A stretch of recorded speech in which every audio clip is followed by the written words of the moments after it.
moment.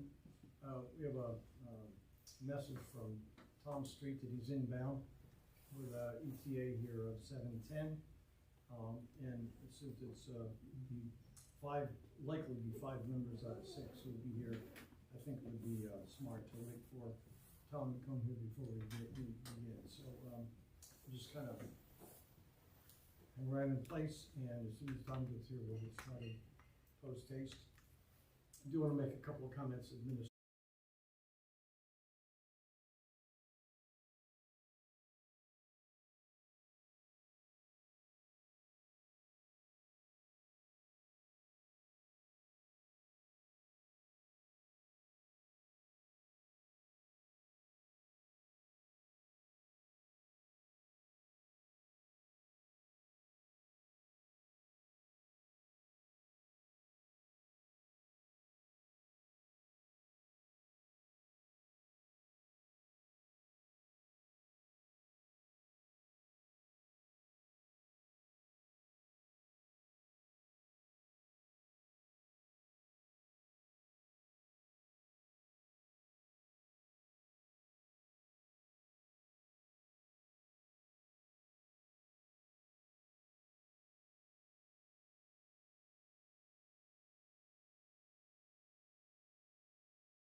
I'd like to convene the meeting at 7:13.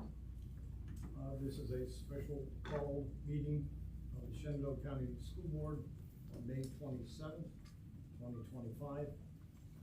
The action item that we'll discuss tonight is a request to reappropriate the 2024 surplus for future construction projects. Before we go any further, I'd like the record to reflect 5 members of the school board who are here present. Gloria Carmenio is abroad, she is not here, but the other 5 members are. And we'll proceed. Do we have a motion to approve the our one issue agenda? Move to approve the agenda as presented. Thank you, Mr. Gutschall, second. Second. Second by LB, was that you? Yes, sir. Okay, by Mr. Vance. All those in favor, please signify by saying aye. Aye. Any opposed? None opposed. So we're going to move right into the issue itself.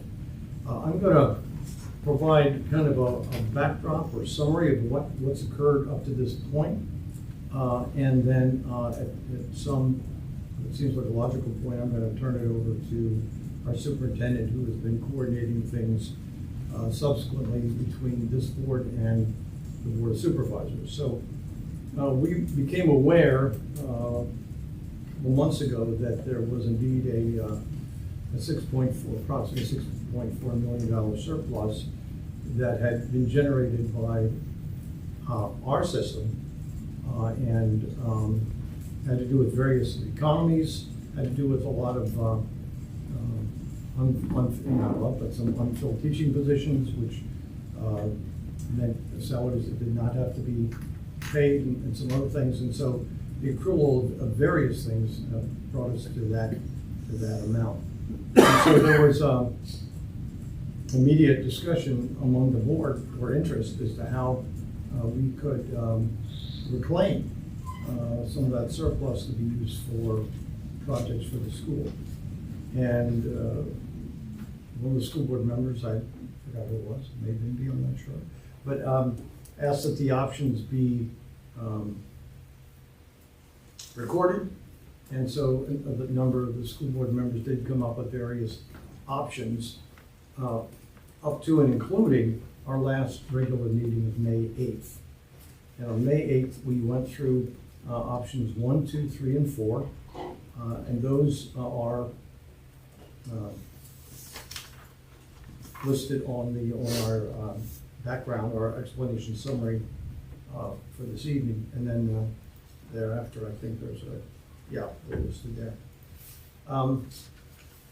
They are a combination of major construction projects, basically I think 3, and various one-time capital improvement projects. And so that we had if you will, a mix of desired applications for those surplus funds. And in each case,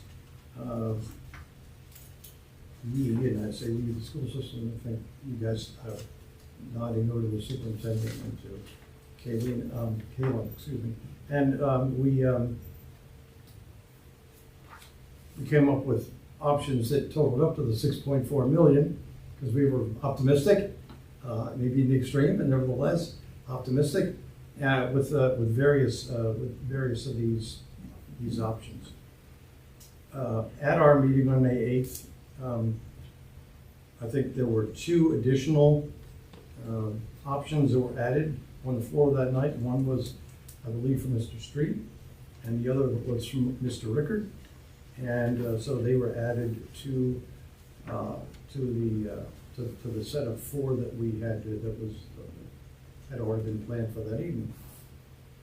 And none of those options garnered a majority vote.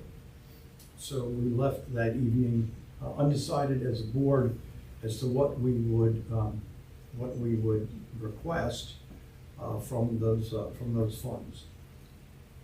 There was an agreement on the board that evening that we would reconvene before the end of May, or at least by January 2nd, which is our due date, to the Board of Supervisors. And that we would come up with a unified position, or at least a majority position.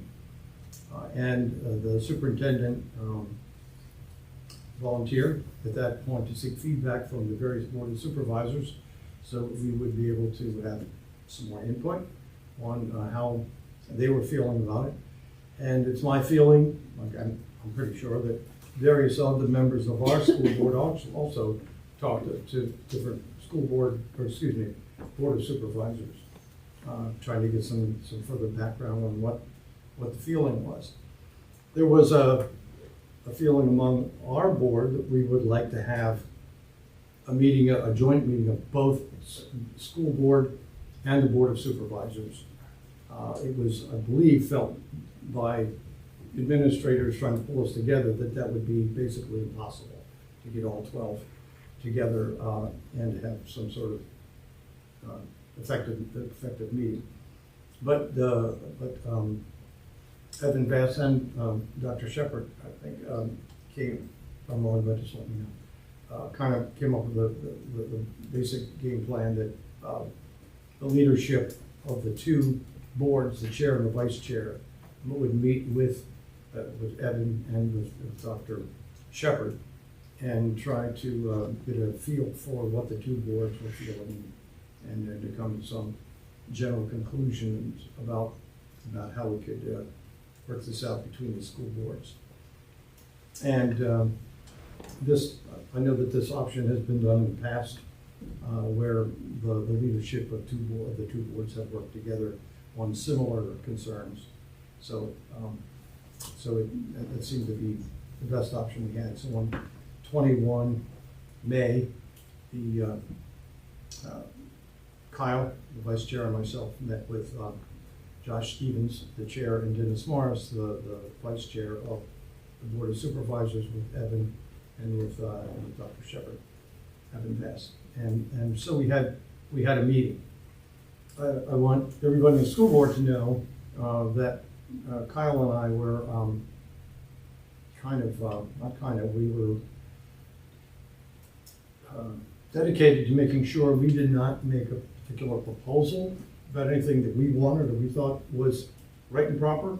We were in the receive mode from the Board of Supervisors to see what it was that they could not give, and what it was that their concerns were with what we were doing, because we did not feel, speaking for Kyle here and myself, that it was our position to opt for one of these options over another, just to get a feel from the Board of Supervisors what their limitations were on how to distribute these funds and how they viewed some of the things that we had put forward in the various options that had already been put on the table on May the 8th.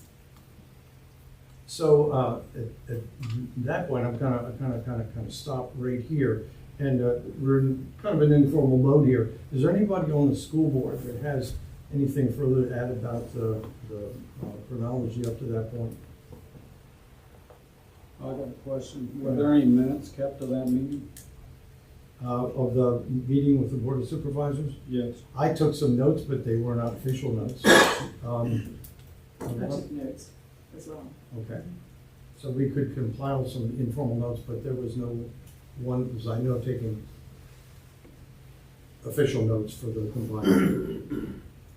Well, we do have some pretty good recollections, and I've asked Dr. Shepard to kind of pick up this point, talk about the meeting and then events which occurred subsequently. So with that as back, are there any other questions? No, right now. Okay. Okay. So Dr. Shepard, if you don't mind. At our meeting on May 21st with the chair and vice chair of both the school board and the Board of Supervisors, the Board of Supervisors representatives indicated that they would be willing to support $3.9 million and possibly $4.1 million in one-time capital projects. However, as we all know, the two members can't speak for the entire board, so it will have to be voted on in June. They'll receive it for information at their first June meeting, and then they will vote on it at their second June meeting. So This option, which is option 6, is the information that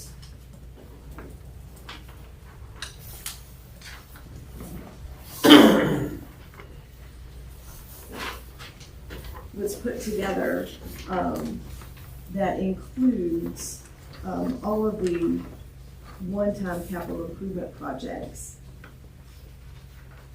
with the addition of the 3 modular that were included in the original options.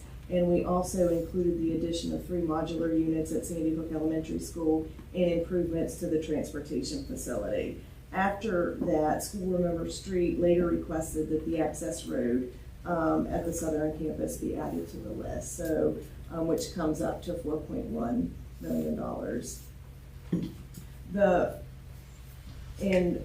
The 3.9 to the $4.1 million was what they had indicated that they would support, which also they indicated that they would support one-time capital projects. As far as the long-term major capital improvement projects, they would like for us to take, have 2 members of the school board, 2 members of the Board of Supervisors meet in the near future, as soon as July, to actually start working on a long-term major capital improvement plan. And they recommend, my recommendation is that the school board appoint 2 members for this committee at the June 12th school board meeting. And I know that the Board of Supervisors have an early June meeting as well, that they will be considering appointing 2 of their members. And then myself and Evan Bass would serve on that committee as well, to do this major long-term capital improvement project plan. The other thing that I needed to say is that came from that meeting is that during the meeting, the county administrator emphasized that they are required to maintain a fund balance of at least 12.5% policy, and with a preferred target of 15%. If they return to us the full $6.5 million surplus to the school division, that would likely put them below the fund balance, that threshold of the fund balance. So they would be going against their policy if they gave us the entire $6.5 million. Therefore, that's why the number of 3.9 million or possibly 4.1 million actually came forward. So be happy to answer any questions. Before we do that, since Paul Gutschall was at that meeting as well, I'm going to ask him if he has any things to report over and above what Dr. Shepard has already indicated. I think Dr. Shepard gave a good recap. As she mentioned, and the Board of Supervisors is motivated as far as getting together and putting a committee together with 2 members from each. And I think they wanted to name it the School Infrastructure Planning Committee. So, long-term, this is going to be something that is a collaboration between the school division and the Board of Supervisors. And, I think it's a step in the right direction as far as looking ahead. Clearly, it takes time and development to get these sort of things to this magnitude in order, like building a new school, like renovating a new school. It's a lot of layers to that equation. But I think it's a great idea to get this committee together and have the 2 boards collaborating in a way that can be positive moving forward and seeking community input. So, like I said, I think it's a great idea for us to join arms with them moving forward into the next 2, 3, 4 years, where we're going to be thinking about doing these sort of projects. And I think when we get the planning down, we can evaluate where we're at, but to me, it's a step in the right direction of trying to get something going in the works for down the road. And I'd like to finish up talking about the meeting. It was several things were clear. Number one is that I don't think that the Board of Supervisors felt that they were particularly won't say empowered, but I'd say, felt comfortable in trying to deal with building projects that were going so far out and have so many dollar implications into the future without further planning. And so they seemed much more comfortable with dealing with the one-time capital improvement projects, especially since each of those was a very finite project that have indications of direct and, I'll use the word, urgent needs for now. And so my take was that they felt that that those were deserving of immediate funding. Nevertheless, when they did, and it came from I think the Board of Supervisors had this idea to have this joint committee. They did opine that they would like to actually start the committee and have the committee moving on those 3 particular building projects. So it wasn't like it's going to be open-ended. It's like those 3 building projects that were identified are going to be the 3 that they're going to be would be looking at. And I believe that group is supposed to include yourself, Dr. Shepherd, and Evan Bass as well. So a group of 6 would meet periodically to discuss those building projects.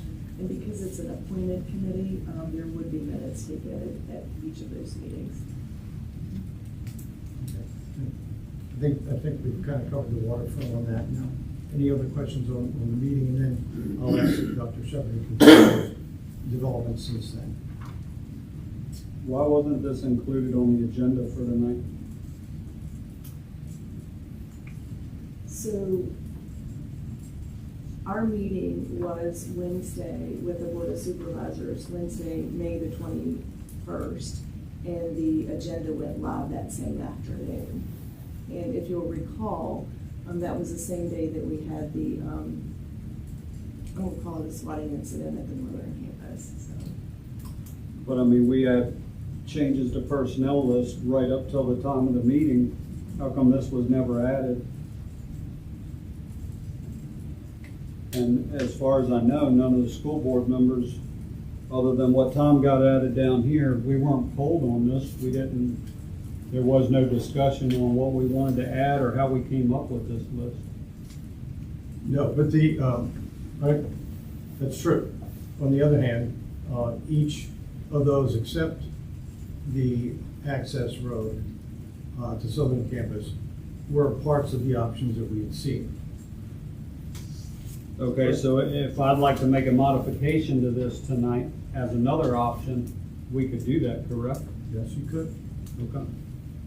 Now, realizing that having been said, that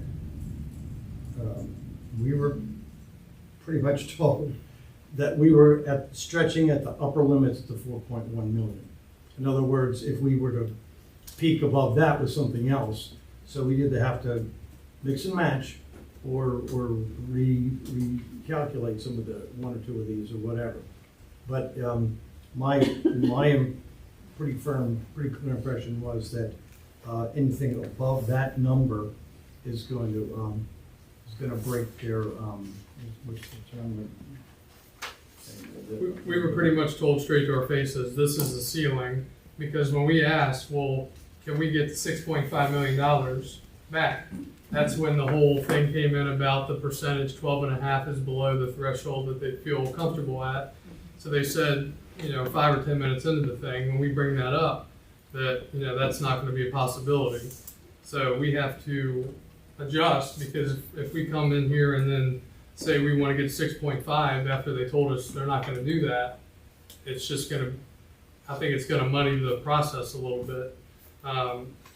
We went in there, we didn't go in there asking for the low ball. We went in there asking for the full amount that we, that was the surplus fund dollar amount. And we were told, like I said, pretty straightforward, 5 or 10 minutes in, this 6.5 is out of, it's not even in the question right now. No, I believe I could save us some money on this, albeit it would be a little bit. The only modification I would make, it was brought to my attention and I hadn't thought about it until this afternoon, the transportation facility. Why are we footing the bill for that ourselves when the sheriff's department uses that as well, which was a very valid point. If we split the cost of that and we take $150,000, I'd like to see $135,000 added for the night locks in case we don't get that security grant. That would save us $15,000 off the 4.141 million.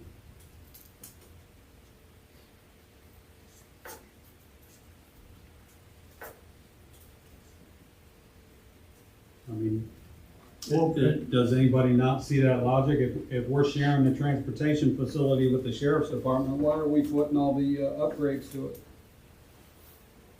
It only seems logical that it be split.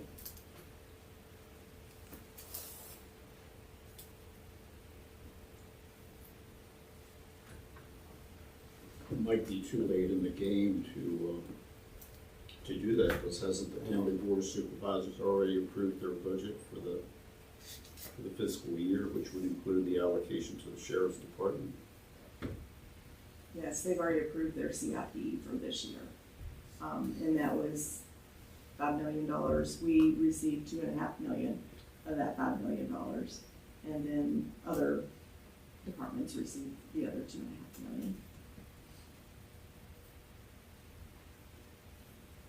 Then it would seem to me we give them $150,000 and they do what modifications they could to it. Next year ask the sheriff's department for another $150,000. Any other comments on that, I probably have to, my thinking is the same as Mr.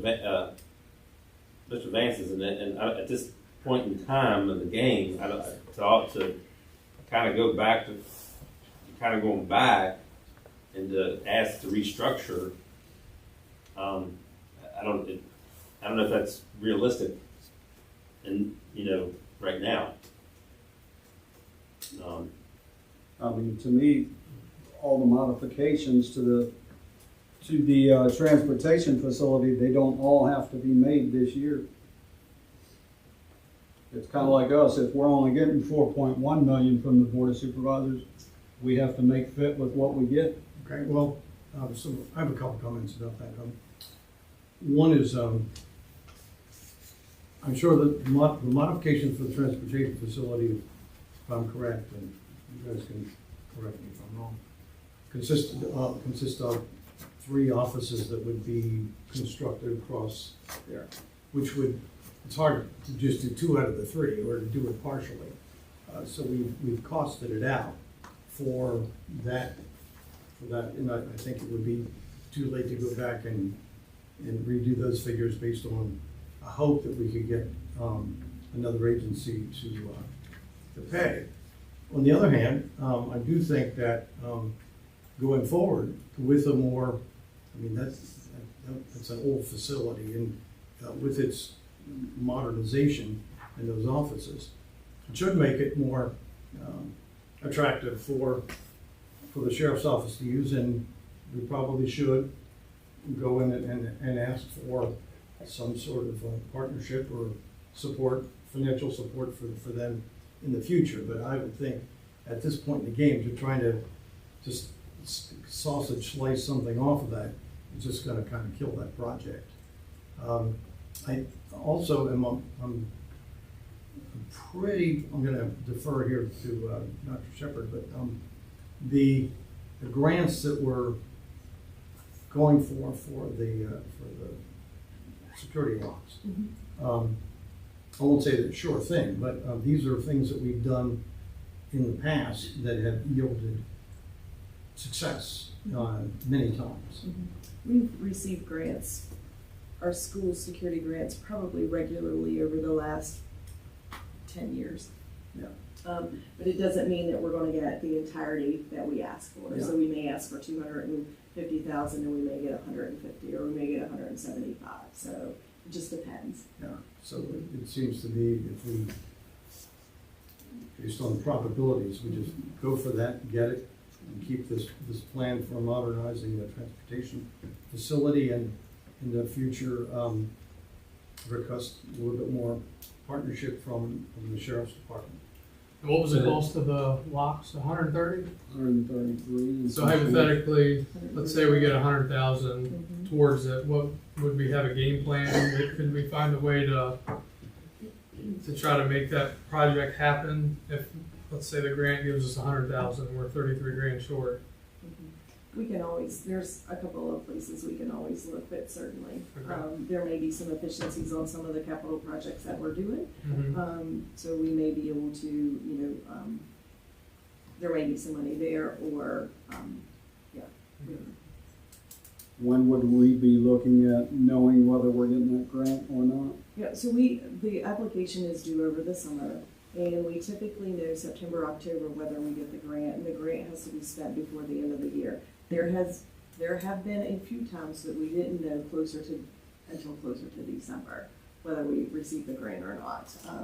But those were really 21, 22, those years. This past year's grant, we didn't get notified until the end of November. It was Thanksgiving, and we got $185,000 for cameras. And do we have to have those done by December? We had to have them done by June 30. All right. The grant runs from award to June 30 each year. End of the fiscal year, not calendar year.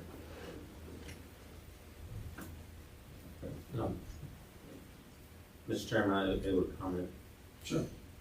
Back to the school bus garage facility. One way to look at it is and correct me if I'm wrong, Mr. Long, one way to look at it to deal with more vehicles with the sheriff's department, which we looked at and then looked at, what has to be done in that facility is up here. Probably you're talking $1 million project. But to do what we want to do, what needs to be done on this, would take care of the school system part. Nothing's been done in that facility since it was built, I think 68 or whatever it is. To get us to the level to where we probably should be in today's world with the school system. So that was looked at as far as renovating that facility to increase the capacity for more vehicles.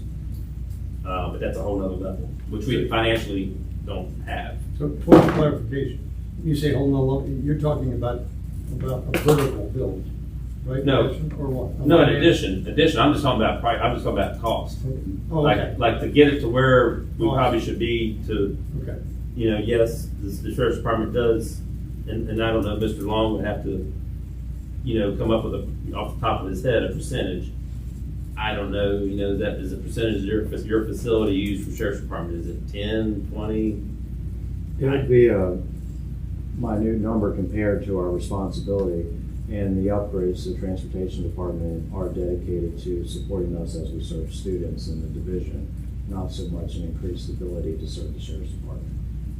For example, we did our random drug testing for our bus drivers, and we're doing that in the same room that our technicians eat on the same table. So this improvement would go towards benefiting the division.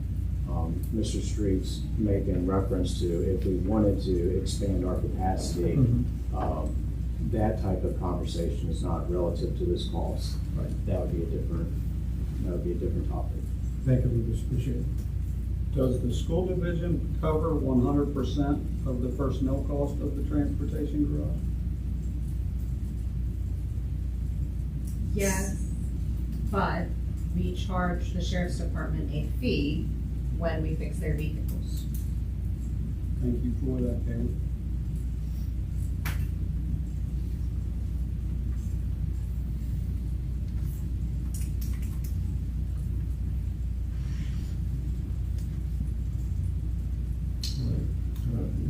Are there any further comments on, right now what's before us is option 6, as well as the other options that are before us?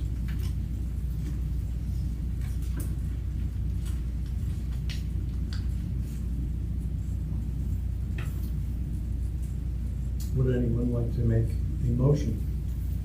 I move to adopt option number 6, to request the fiscal year 2024 surplus in the amount of $4,141,365 from the Board of Supervisors to support capital improvement projects.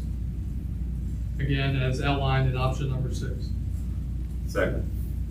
Okay, so we have the motion from Mr. Crutchall, second by Mr. Street. Cheryl, have you been able to, do you have the motion? So I move to request the fiscal year 2024 surplus in the amount of $4,141,365 from the Board of Supervisors to support capital improvement projects as outlined in option 6. Discussion. Well, I'll start since I think I've said the last few meetings a lot of what I think about it, but again, a lot of importance with the money that we're gonna get, which is approximately this amount.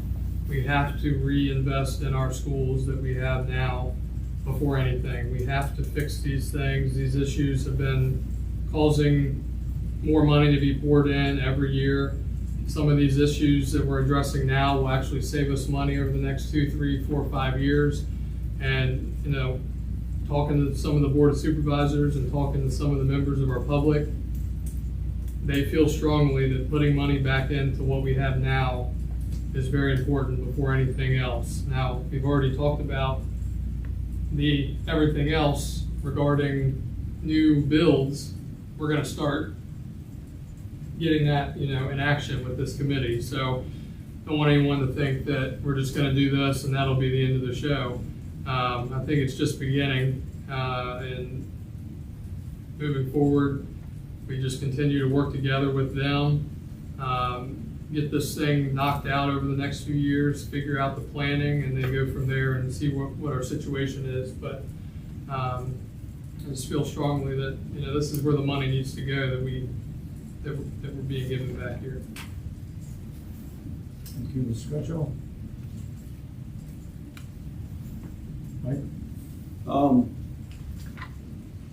We've got numbers here, so I was just curious on the carpet replacement and the HVAC system at the elementary schools. How quickly are we gonna be able to get moving on that? I know our budget is approved July 1st? So for the HVAC system, that will be a project that has to be done next spring, because it's gonna take all summer to get that done. Is that right, Mr. Wertz? Get it engineered out and lined up. So it'll take all summer to identify equipment, plans, and then we'll be able to do that in the spring? I don't think you're gonna be able to do all 3 hours. I don't know how. I don't see how you could do that, Okay. unless we have, Do we know who we get the most complaints from? Sandy Hook, W.W. Robinson, Ashby Lee? Sandy Hill and W. Could we get both of them done simultaneously, you think? We could try to do that, yeah. You have to We would have to put it out and find 2 different companies to do it at the same exact time, right? Yeah. What about the carpet replacement? Is that something we can get moving on this summer? So, I asked you to do a timeline, for me, and so I'm reading from there. It said we could begin in the summer and get the worst rooms first, and then, you know, work our way from there, so. And that would be most, if not all of the carpet at our elementary schools being replaced. Yeah, I know here recently, a lady fell and hit her head at the sunken stage at Sandy Hook, and unfortunately, somebody tried to put water on it right away, so it's looking pretty bad, because of course, once they put water on it, it was set. How are you feeling on those night locks, on the security grant? I would like to say that I'm 100%, but I want to go about 80%, that we'll be able to, we get school security grants every year, and there's criteria that's based on that. You know, when was the last time you got the grant? What was the grant used for? How old are your buildings? Our buildings are older, so we get the maximum amount of points from those. So, So the rubric is based on a lot of different factors, but we've been very successful over the last 10 years with the school security grant. But it's not a guarantee, and I can't say that it is, so. I'd like to see something in here. When you apply for that grant, if you've already spent the money out of pocket, are you able to reimburse yourself? So the grant has to be the initial upfront payment toward whatever you're doing. Okay. Thank you for that. Tom? Yes, my comment is, kind of feed off what Kyle said, kind of feel the same. The Board of Supervisors, they pretty much explained, what their thoughts and what they wanted to do and what they're going to do, and we've had good working relationships with the Board of Supervisors. I've personally have had good conversations with them, and there definitely is a thought there that we need to work together, and we do. And I feel that we have a good relationship to go, now and to go forward and to communicate and do what's best and with what we have. So then making it clear what they were wanted us to do with this surplus and how much. I think this is I support this list. I think it's a very well-rounded list. And I'm kind of, I'm glad and excited actually that we can address these things, roofs, carpets, all the way down to the other, on down the list. I'm glad that we can have the opportunity to address these to improve our system, in a well-rounded way. So, I'm very, this whole list, all these items, I'm glad to see them on there and that the opportunity to be able to get them done. Mr. Vance? Well, I hope the optimistic forecast that I've heard from Mr. Gutshaw and Mr. Street come true. I reminded the chair and the vice chair of the Board of Supervisors this piece of advice, that a politician focuses on the next election and a statesman focuses on the next generation. If we started today, I've heard this from other meetings here, if we started today on the problems at Sandy Hook, they would probably only be about 50% done before Robinson surpasses and exceeds the problems at Sandy Hook. I based that on the number of housing starts and other changes in the economy, such as some of the larger houses are being sold because older couples say we don't need 5 bedrooms anymore, and they're moving out, and people are moving in who are younger and starting families. So I think what we have heard here this evening makes a lot of sense. And again, I hope your optimism is correct.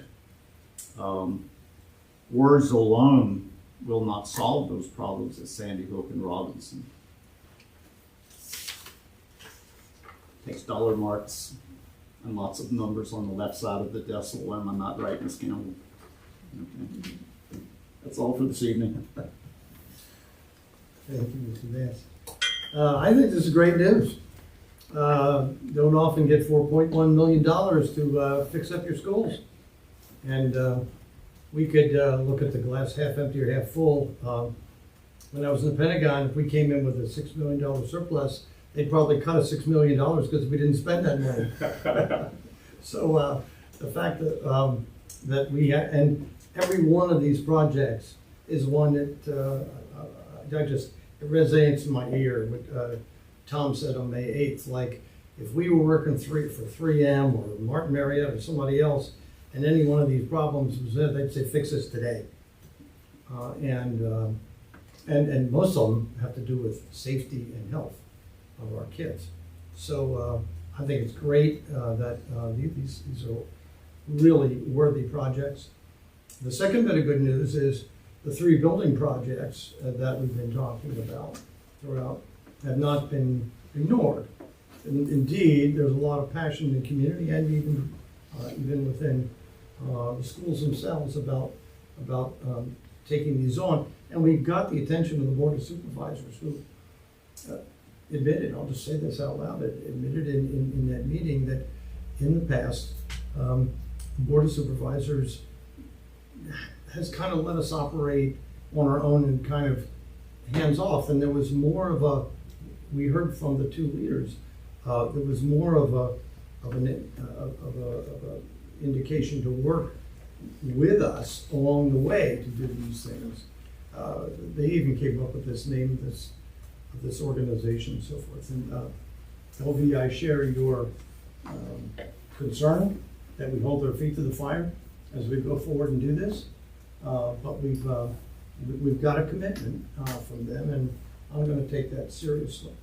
I also think a lot of what we've been looking at or thinking about have been space modifications or space. I'm not talking about space there. I'm talking about rooms and building space. And I think we probably have to get a little bit more imaginative about where we have some of our programs, so we can shift some students around various places in the county so that we can relieve some of the pressures there without having to build something that could break the bank, at the same time making sure that the business plans for these three schools yield really positive results as they go along. So I see good news on all fronts here, and I'm gonna stop right there.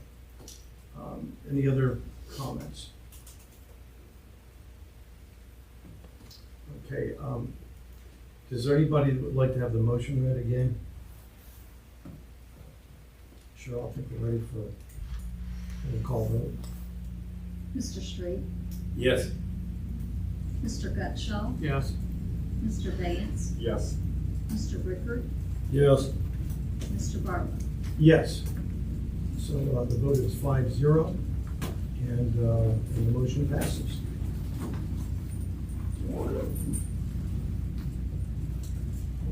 No further business to attend to tonight, so I'm going to ask for a recommendation to adjourn the meeting. Move to adjourn. Thank you, Mr. Gutschall. Second? Second. Got 2 seconds, that means we can do it. And those in favor of adjournment, please signify by saying aye. Aye. Any opposed? Meeting is closed at 7:55 p.m.